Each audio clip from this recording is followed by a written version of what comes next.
Hello friends, स्वागत है फिर से आपके एक नई वीडियो में। तो जैसा कि मेरे पास कुछ डाउट आए थे कि कुछ लोग कंफ्यूज है कि उनका दो जगह सिलेक्शन हो चुका है, लाइक उनका बिहार में भी सिलेक्शन हो चुका है एज अ टीचर और उनका हॉस्टल वार्डन या फिर ईएमआर से भी चयन हो चुका है।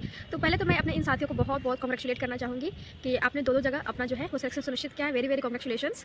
और ये बात तो हो गई। तो फिर दोस्तों आगे बात कर लेते हैं। जैसा कि डाउट बना हुआ है कि कौन सी जॉब को जो है वो किस पोस्ट को मतलब ऑप्ट करनी चाहिए, हमको बीपीएससी टीचर की जॉब ऑप्ट करनी चाहिए या फिर ईएमआरएस की जॉब जो है उसको ऑप्ट। तो दोस्तों इसी कड़ी में आगे मैं बात करती हूँ कि क्या मेरे हिसाब से बेहतर सुझाव रहेगा, मैं वही दूंगी। फिर आगे आपकी इच्छा है कि आप जिसको बेहतर समझे आप उसी को ऑप्ट करना। आफ्टर ऑल ये आपको चूज़ करना होगा क्योंकि आपका जीवन है और आपकी चॉइस जो है वो सबसे मतलब सर्वोपरि है। तो पहला तो अंतर मैं ये समझ पाई हूँ अब तक कि जो बिहार की जॉब है वो एक स्टेट गवर्नमेंट की जॉब है, वहीं पे जो ईएमआरएस है तो वो सेंट्रल गवर्नमेंट की जॉब है। पहला अंतर तो दोस्तों हमको यहीं पे देखने को मिल जाता है। दूसरा अंतर जो हम बात कर लेते हैं वो है सैलरी का। तो सैलरी के भी हम देखते हैं कि मान लेते हैं, जैसा कि मैं हॉस्टल वार्डन की ही मैं सेलेक्टेड हूँ, मैं उसकी ही बात करती हूँ कि अगर हॉस्टल वार्डन का अगर 2800 ग्रेड पे का जॉब है और बिहार में अगर 6 to 8 का अगर जॉब है तो वो भी 2800 ग्रेड पे ही है। लेकिन फिर भी हम देखते हैं कि सेंट्रल गवर्नमेंट की जो अलावेंसेज होते हैं वो किसी भी स्टेट से या मान लेते बिहार जैसे स्टेट से, क्योंकि बिहार हमको पता है कि थोड़ा सा बैकवर्ड है, बिहार अभी उस लेवल पे प्रोग्रेस नहीं कर पाया जिस लेवल पे उसको होना चाहिए था।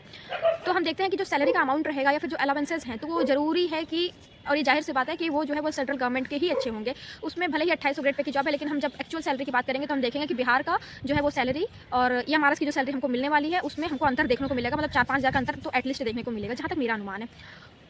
और दोस्तों तीसरा अंतर मैं ये समझती हूँ कि देखिए कुछ लोग ऐसे होते हैं जिनको कि टीचिंग जॉब में बहुत इंटरेस्ट होता है या फिर उनके अंदर मतलब गॉड गिफ्टेड क्वालिटी होती है कि वो एक अच्छे टीचर होते हैं।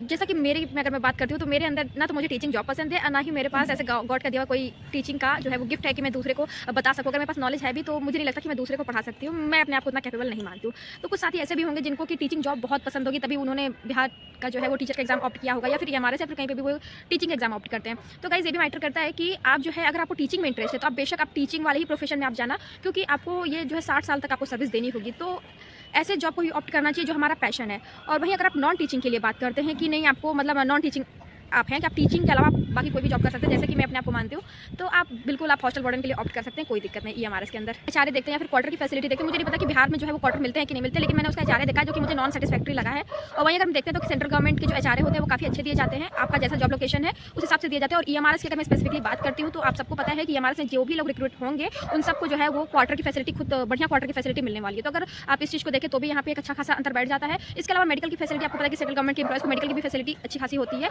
मुझे नहीं पता कि स्टेट गवर्नमेंट में लाइक बिहार में ऐसा क्या सीन है, इसका जो है वो लोग बेहतर समझ पाएंगे। लेकिन एक अंतर ये भी हो जाता है को सिविल सर्विसेज की तैयारी करनी है, फिर और भी हायर ग्रेड पे अगर जॉब करनी है उसकी तैयारी करनी है तो आपको एज अ हॉस्टल वार्डन अगर आप रिक्रूट होते हैं तो आपको मतलब खाने पीने का कोई दिक्कत नहीं होने वाला है, या फिर कहीं पे भी अगर आपकी ज्वाइनिंग होती है ईएमआरएस के तहत तो आपको रहने की भी कोई दिक्कत नहीं होने वाली है। तो इस चीज़ को भी आप ध्यान दीजिएगा, क्योंकि मुझे जहाँ तक पता है कि अगर आप टीचर बन के जाते हो तो वहाँ पे आपको अपने फूड का जो है या फिर क्वार्टर का या पीजी का आपको खुद को व्यवस्था करना पड़ता है। फूड के अलावा लाइक बहुत सारी चीज़ें होती है, पानी वानी जो भी होता है उन सब चीज़ों का आपको खुद को व्यवस्था करना पड़ता है, जो थोड़ा सा है ये है कि रिस्पॉन्सिबिलिटी का काम होता है। तो अगर आप तैयारी करते हैं तो बेशक अगर आपके ऊपर एक्स्ट्रा जो है वो जिम्मेदारियां हैं तो वो तैयारी में थोड़ा सा असर डालती हैं। अब दोस्तों हम बात करते हैं आगे की। तो जैसा कि मुझे लगता है कि अगर आप जो है अगर आप बिहार राज्य के हैं और ईएमआरएस में भी आपका सिलेक्शन हो चुका है, प्लस आप बिहार में भी आप सेलेक्टेड है और आपको अगर अपना होम स्टेट में ही रहना, जो कि सबकी फर्स्ट प्रायोरिटी होती है कि उनको अपने होम स्टेट में रहना होता है, तो दोस्तों फिर मेरे हिसाब से तो बिहार ही बेटर मतलब फर्स्ट ऑप्शन होना चाहिए। क्योंकि जहाँ की हम सबको पता है कि बिहार में जो है वो ईएमआरएस की कोई भी स्कूल नहीं है, इवन लिस्ट में भी नहीं है कि बिहार में कोई स्कूल जो है वो आगे चल के ओपन किया जाएगा।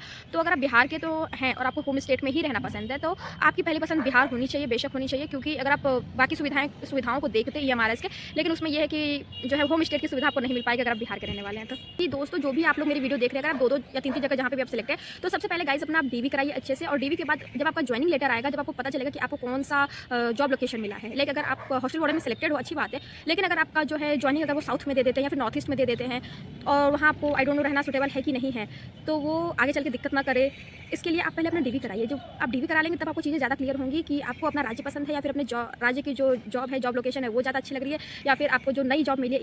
दोस्तों मैंने तो ये अंतर बता दिए, लेकिन क्योंकि जॉब आपको करनी है, ये पोस्ट आपको लेनी है और ये आपकी लाइफ है, तो मेरे हिसाब से ये कुछ जो अंतर है आप इनको आधार मान सकते हैं। और जीवन आपका तो है तो अंतिम निर्णय आपका ही होना चाहिए। मे भी आप इन चीज़ों को आधार मान लेंगे, अच्छी बात है, लेकिन आप इसके अलावा भी जो भी आपको समझ में आए आप उस चीज़ पर चिंतन मनन कीजिएगा कि नहीं आपके लिए क्या बेहतर है और आप उसको चुनिएगा। और डीवी कराना बिल्कुल भी नहीं भूलिएगा, ना पीछे हटिएगा, क्योंकि डीवी कराने के बाद चीज़ें ज़्यादा क्लियर होगी। ठीक है दोस्तों, फिर इसी के साथ मैं अपनी वीडियो को कंक्लूड करती हूँ। मिलती हूँ आपसे जल्द एक नई वीडियो में, तब तक आप लोग अपना बहुत बहुत ध्यान रखिए। नमस्कार, जय हिंद, जय भारत।